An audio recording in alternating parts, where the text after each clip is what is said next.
9h30, dimanche matin à Paris. 4 hommes en gilet jaune s'approchent du Louvre avec une nacelle. 7 minutes plus tard, ils repartent avec 88 millions d'euros de joyaux royaux. Voici toute l'histoire. Avant de vous raconter ce braquage digne d'un film hollywoodien, laissez-moi vous planter le décor. La galerie d'Apollon, au premier étage de l'aile de nom du Louvre, abrite une partie des joyaux de la couronne de France, réinstallés en janvier 2020. On parle de pièces d'une valeur historique inestimable.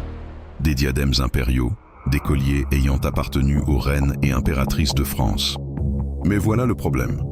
En 2019, quand ces bijoux sont transférés dans la galerie d'Apollon, le choix est fait de ne pas maintenir le système de vitrines blindées montées sur vérin qui pouvait se refermer comme un coffre-fort et d'employer des vitrines de joaillerie plus simples.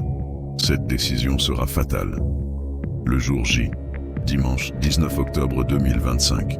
Peu avant 9h30, 30 minutes seulement après l'ouverture du musée, 4 individus vêtus de gilets de haute visibilité arrivent, quai François Mitterrand, avec 2 scooters et un camion monte-charge qu'ils garent à contresens. Leur matériel, une nacelle élévatrice Bucker qui peut transporter jusqu'à 400 kg à 42 mm, presque inaudible. Euronews. Le fabricant allemand ne s'attendait pas à cette publicité involontaire. Grâce au bras télescopique, ils s'élèvent jusqu'au balcon de la galerie d'Apollon. 2 d'entre eux, le visage dissimulé sous des cagoules, pénètrent à l'intérieur en brisant le carreau d'une fenêtre à l'aide d'une disqueuse sans fil. Et là, c'est le choc. En arrivant dans la galerie, ils menacent des agents de sécurité avec leur disqueuse avant de casser les vitrines. Les experts seront surpris par la rapidité. L'opération d'effraction des vitrines s'est déroulée entre 9h35 et 9h37. Seulement 2 minutes pour briser des vitrines soi-disant blindées. Comment est-ce possible ? Le Louvre demandait des vitres conformes à la norme en 356, mais une autre norme en 1627. Classe RC5 permet aux vitres de résister pendant 15 minutes à l'utilisation d'une disqueuse, une norme qui n'apparaît pas dans les documents de l'appel d'offres de 2019. Wikipédia, le butin. Alors qu'est-ce qu'ils ont volé exactement ? 8 bijoux d'une valeur patrimoniale inestimable, datant tous du 19e siècle. France Bleu. Accrochez-vous, c'est du lourd. Le diadème de l'impératrice Eugénie, épouse de Napoléon III, composé de près de 2000 diamants. Le Devoir. Le collier de la parure de saphir de la reine Marie-Amélie et de la reine Hortense, composé de 8 saphirs et de 631 diamants. Le Devoir.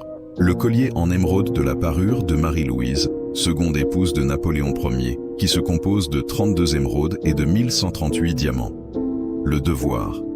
Une broche reliquaire de 1855, dont les diamants arrangés en ailes de papillon sont les Mazarins, numéros 17 et 18, un legs fait à Louis XIV, tandis que le gros diamant au centre était le 4e bouton du juste au corps de Louis XIV, la tribune de l'art. Valeur totale, 88 millions d'euros. France Bleu. Mais pour les historiens, c'est bien plus que ça. C'est l'histoire de France qui vient d'être volée. À 9h38, les cambrioleurs quittent les lieux. 7 minutes. Le temps que vous regardiez cette vidéo, ils ont déjà disparu. L'enquête. Évidemment, la réaction est immédiate. Emmanuel Macron promet sur X « Nous retrouverons les œuvres et les auteurs seront traduits en justice ». France Info Interpol annonce le 20 octobre que les bijoux dérobés ont été ajoutés à sa base de données sur les œuvres d'art volées. Et bonne nouvelle, 2 interpellations ont lieu le 25 octobre au soir. L'un des suspects est arrêté à l'aéroport Charles de Gaulle, alors qu'il s'apprêtait à prendre un vol pour l'Algérie.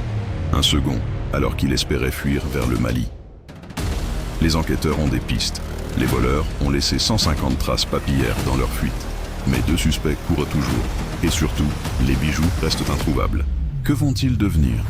Selon un avocat spécialiste en droit de l'art, le risque est très élevé que les bijoux soient détruits.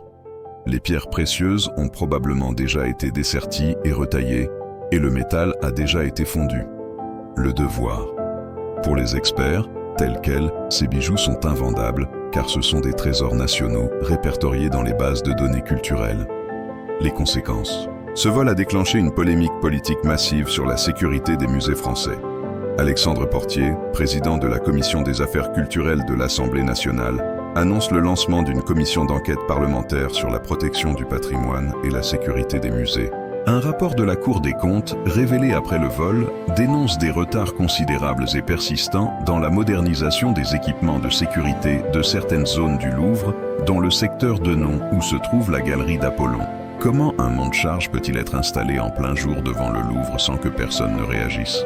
Comment des vitrines censées protéger des joyaux nationaux peuvent-elles être brisées en 2 minutes? Ces questions restent sans réponse satisfaisante. 7 minutes pour voler l'histoire de France. Des bijoux impériaux disparus, peut-être à jamais. Pensez-vous qu'ils seront retrouvés? Dites-le moi en commentaire et abonnez-vous pour la suite.